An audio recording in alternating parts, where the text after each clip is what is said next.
Olá, tudo bem? Meu nome é Luiz Henrique Garcia, sou professor do curso de Museologia e do Programa de Pós-Graduação em Ciência da Informação do FMG e um dos coordenadores do grupo de pesquisa Estopim, Núcleo de Estudos Interdisciplinares do Patrimônio Cultural. Neste semestre estou lecionando a disciplina Metodologia da Pesquisa Histórica em Museus. E como estamos aí em quarentena, resolvi fazer esse vídeo como uma atividade extracurricular da disciplina para falar um pouco para vocês deste livro aqui, A Guerra Não Tem Rosto de Mulher. Acabei de ganhar esse livro no último Natal e fiz a leitura recentemente e achei que era bastante proveitoso aproveitá-lo dentro do contexto da disciplina. A Guerra Não Tem Rosto de Mulher é um impressionante mergulho na alma e no cotidiano das combatentes soviéticas durante a Segunda Guerra Mundial, levado a cabo por quase 2 décadas de entrevistas e trabalho de escrita pela bielorrussa Svetlana Alexievich, laureada com o Nobel de Literatura em 2015. Só os relatos que ela recolheu já dariam bastante peso ao livro, mas a sua escrita, ao mesmo tempo arguta e terna, eleva-no a outro patamar. O livro começa falando exatamente de como é esse processo de escrita. A Svetlana, inclusive, manteve um diário e, citando trecho desse diário, ela relata suas experiências de infância, enfim, as indagações a respeito da morte, da vida, sua relação com os livros e a arte de contar e como isso influenciou a forma como ela escreve e como decidiu fazer esse livro sobre a guerra a partir do incômodo silêncio sobre o que as mulheres tinham a dizer sobre a guerra. Revelando seus encontros, seu método, ela explica esse trabalho de entrevistas, longas e recorrentes sessões em que ela tinha que, de alguma forma, ir cavando, criando uma intimidade com as entrevistadas e procurando destruir até mesmo um muro erguido do relato canônico oficial, normalmente das batalhas, uma narrativa muito militaresca e masculina. Trata-se então literalmente de uma exumação de lembranças enterradas e ela está bem consciente do quinhão de criação que isso implica. É um renascimento do passado, quando o tempo se volta para trás. Ainda que em outros termos, não é muito distante das perspectivas desenvolvidas nos estudos sobre a memória feitos por historiadores e outros pesquisadores. Sobre isso que a gente fala muito dentro do trabalho aqui da disciplina, de como que um método de pesquisa produz um conhecimento a partir de vestígios, a partir de fragmentos que são preservados de alguma maneira e que nos remetem a um conhecimento, a uma explicação sobre um passado. É um livro muito duro de ser lido, ainda mais nessas circunstâncias, mas de outro lado parece muito propício, muito adequado que a gente tome um pouco de tento de o que é essa realidade, de como as pessoas viviam, as exceções, as durezas de um tempo de guerra.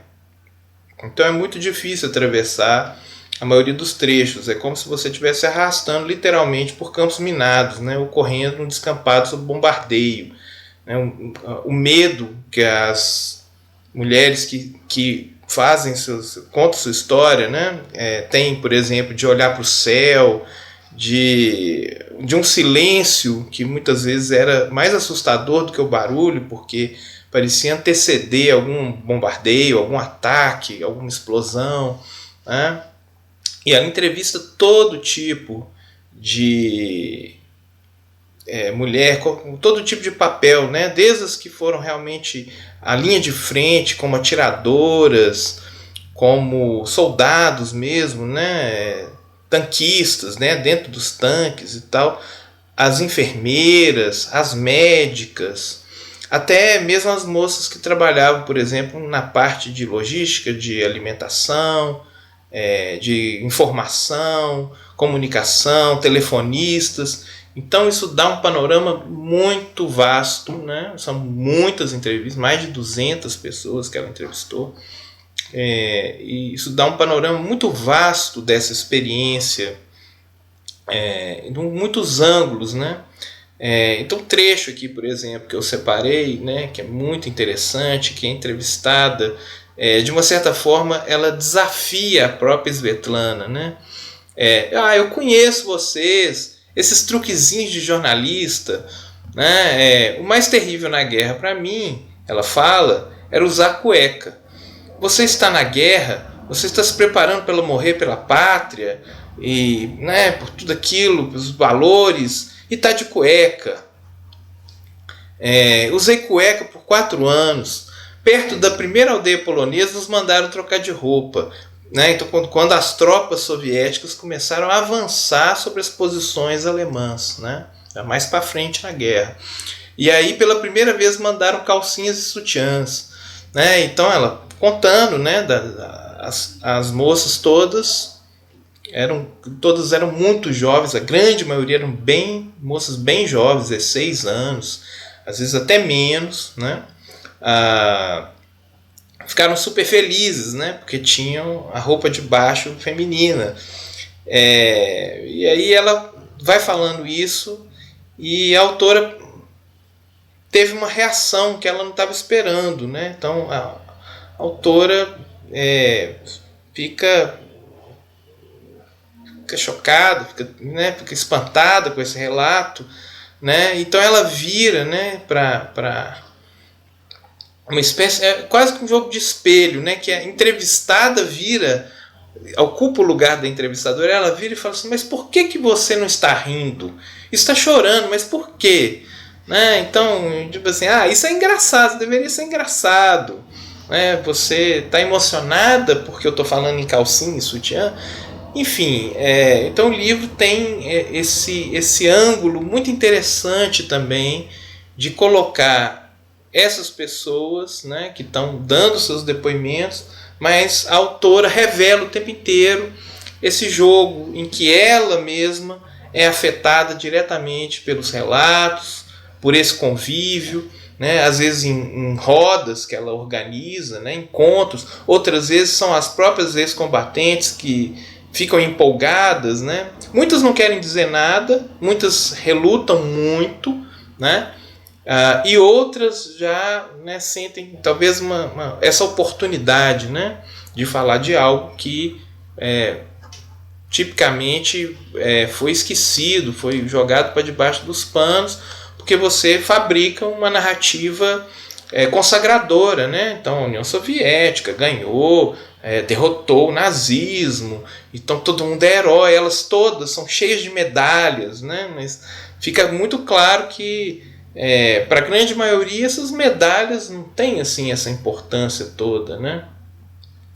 Então são relatos muito humanos, né? O livro é sobretudo, acho, um grande mergulho, nesses sentimentos contraditórios que nos assaltam com relação a essas grandes crises da humanidade, nesses momentos críticos em que talvez o ser humano é posto à prova, né? E como que as mulheres responderam, né, esses desafios, como é que elas foram capazes de lidar com isso ou não, né? Então, ela, quando se aproxima do final do livro, ela tenta fazer uma espécie de balanço, né, daquilo que ela recolheu. É muito bem compilado. Cada capítulo ela escolhe uma frase-chave dentro de uma fala de alguma das moças que falou com ela. E, quer dizer, moças não, né? Eram moças quando estavam na guerra, já, na sua grande maioria já são senhoras bem idosas quando ela entrevista, algumas estão inclusive em asilo, né? Então ela diz o seguinte: eu não vejo fim para essa estrada, o mal me parece infinito, já não consigo me relacionar apenas com uma história. Quem me responderia? Com que estou lidando? Com os tempos ou com o ser humano? Os tempos mudam, mas e o ser humano? Penso na estúpida repetição da vida. Então é um momento muito grave, né, no final do livro, em que ela está de alguma forma refletindo sobre como é que nós lidamos, né, com essas experiências passadas, com os traumas, com o significado, né, por trás dessas lutas todas, né?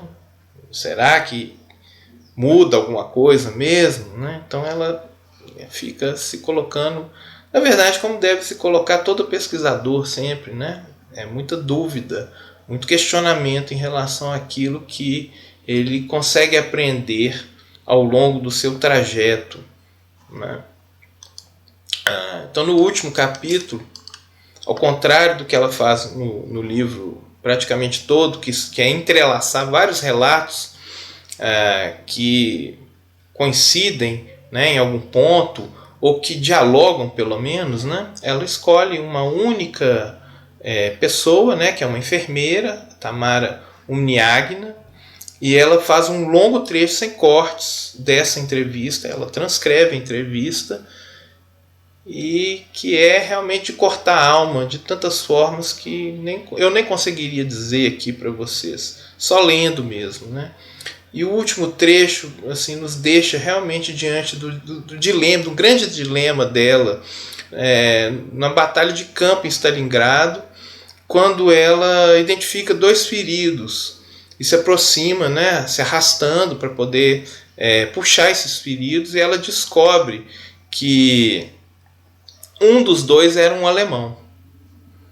Então aí nesse momento ela hesita, né? Ela observa, né, a farda. Ela vai explicando como é que ela descobriu, né, que ele era alemão. Então ela arrasta primeiro o soldado soviético. Enquanto ela está arrastando o soldado, ela está pensando: será que eu volto? Será que não? E ele já estava praticamente morto, né? Estava se esvaindo em sangue. Então ela resolve finalmente voltar, e ela explica para Svetlana por que ela decidiu, né? Então ela fala assim: não pode existir um coração para odiar e outro para amar.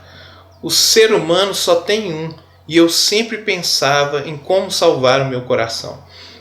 Então, muito, né? Tem vários depoimentos assim no livro, né? De como que as pessoas estavam diante de grandes escolhas éticas, grandes escolhas morais, né? E como que essas mulheres enfrentavam, né, esses grandes dilemas, assim. É muito impressionante, né? A gente às vezes até duvida, né? A gente fica diante, né, de uma coisa dessa grandeza e fica, né? Então às vezes a gente precisa adquirir, a história serve muito para isso, adquirir uma perspectiva, adquirir um senso de proporção diante das coisas, né? O que é uma catástrofe, o que é uma crise, né? Pelo que as pessoas já passaram. É importante saber disso, é importante reavivar a memória sobre esses momentos traumáticos e difíceis, até para a gente saber o que a gente faz com a nossa própria existência num momento que nem chega aos pés, na verdade, né? Mas é difícil também, enfim. Então a narrativa do livro termina literalmente, né, ainda com esse depoimento, e ela diz assim: depois da guerra eu passei muito tempo com medo do céu, até de levantar a cabeça para o céu. Tinha medo de ver terra arada. E as gralhas já estavam passando por ela tranquilamente. Os pássaros logo se esqueceram da guerra. Esse é o fim do livro. Então, diz tanto, né, de como a guerra marca a memória dessas mulheres, marca, na verdade, a memória social, e também diz da marcha inescapável do tempo, né? Então, o tempo é essa dimensão da existência humana que segue adiante, se transforma, independentemente de quão grave, de quão exigente é um determinado momento da história. O tempo muda, né? As coisas se transformam mesmo. Então fica essa sugestão de leitura para vocês. Mais uma vez aqui, mostrar a capa do livro, né? É um livro de árdua leitura, porém muito recompensadora. E a gente se vê em breve. Um abraço.